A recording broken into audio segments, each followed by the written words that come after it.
这边老天爷呀，倒霉哭的不下了，我这3件大布也整不起来，接着我呗。这你练你技术的，朋友们，是不是天一冷都愿吃个刚出锅热气腾腾的豆包啊？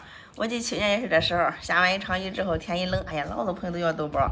如今年又到这个时候了，这不是咱前两天出了个新口味豆包，还有一些好多朋友的想老口味跟新口味一起混搭，都想尝尝。这不是今天给大家能搭在一起，一会儿见。后边新口味老口味同时瞅差点忙过来了吧？他尽量去做。得辛苦大家了又得。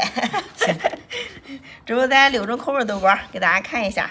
这是咱新出的3种哈，南瓜的、紫薯的、三色藜麦的，这是咱老口味的，红豆的、板栗的、紫米的。打开一个给大家看看哈，不管新口味还是老口味，都是真材实料去做的哈。打开之后真是皮儿薄馅儿大，都货真价实啊。南瓜鲜南瓜蒸，然后里边加上整颗的板栗，有枣圈，还有那个燕麦片儿，红小豆哈。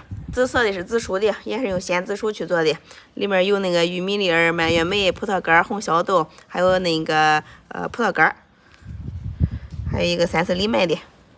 三色藜麦哈，大家知道特别好的一个米。然后有三色藜麦、鹰嘴豆、玉米粒儿、红小豆、枣圈。剩下老3种口味，这个是红小豆的，有红小豆、大红芸豆、枣圈、玉米粒儿，然后没有玉米粒哈，有那个花生，还有那个蜜枣。板栗的，里边有一样有整颗的板栗，然后有大红芸豆，有枣，紫米的经典口味，有紫米、大红芸豆、枣圈，还有那个玉米粒儿。